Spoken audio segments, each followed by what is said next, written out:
The lunch rush was fading at the small diner on Maple Street. Plates clattered, coffee hissed, and the air smelled faintly of fried onions and pie. Behind the counter, 23-year-old Tara adjusted her sleeve, tugging it down to cover the strange crescent-shaped birthmark on her wrist. She usually hid it. People had teased her about it all her life. The bell over the door jingled, and in walked an elderly woman with silver hair and a neat braid.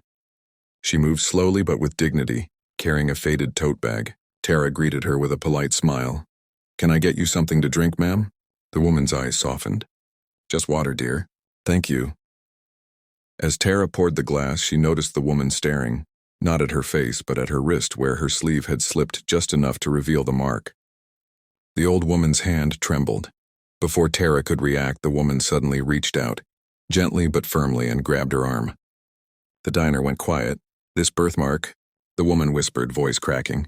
"It runs in our family." Tara froze, heart racing. She tried to pull back, embarrassed.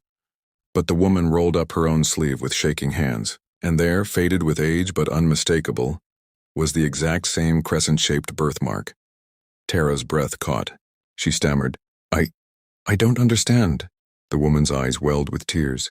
"My name is Gladys Carter. Decades ago, my daughter Lillian had a baby girl.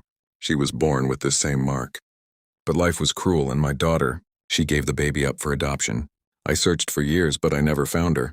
Until now." The diner fell into a stunned hush. Tara's knees went weak. Her whole life she had wondered about her past. She had been in and out of foster homes, told little about her birth family. She had never met anyone who looked like her, who could answer the questions that haunted her every night. Tara's voice shook. "I was adopted. I never knew who my parents were." "You're saying I might be your granddaughter?" Gladys's hand tightened on hers, desperate. She opened her tote bag and pulled out a yellowed envelope. Inside were old documents, hospital records, a faded birth certificate, and a photograph of a small girl with a crescent mark on her wrist. Beside her in the photo stood a younger Gladys, smiling proudly. Tara pressed the photo to her chest, tears spilling. "It's me," she whispered. "It has to be me, and then the dam broke." She fell into Gladys's arms, sobbing uncontrollably. The whole diner seemed to breathe with them. A couple in the corner dabbed at their eyes. The cook stood frozen in the kitchen doorway, hand over his heart. Even the old man at the window left a 20 on the table, whispering, "God bless you both." Gladys stroked Tara's hair like a grandmother comforting a child. "I prayed for this moment every day," she said. "Every year on your birthday I lit a candle and begged God to keep you safe. I thought I would die before I found you, but here you are."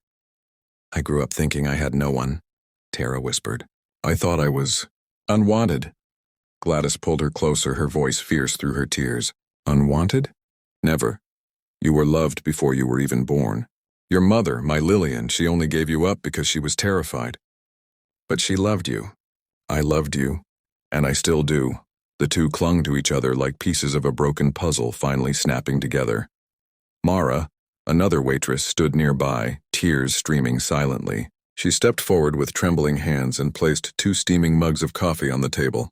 "On the house," she whispered. The reunion stretched long into the evening. Tara and Gladys laughed through tears, swapping fragments of memory, stories of the family Tara never knew. For the first time in her life, Tara felt something warm and whole blooming in her chest. Belonging.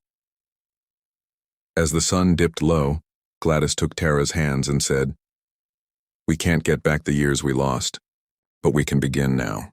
If you'll let me, I want to be your grandmother. I want to fill whatever time we have left with love." Tara's face crumpled. I've been waiting my whole life to hear those words. They left the diner arm in arm, the evening sky glowing gold behind them. Inside, the remaining customers sat in silence, touched by what they had witnessed. Not just a reunion, but a miracle. Closing message that night. Tara lay awake in tears, not of sorrow but of joy.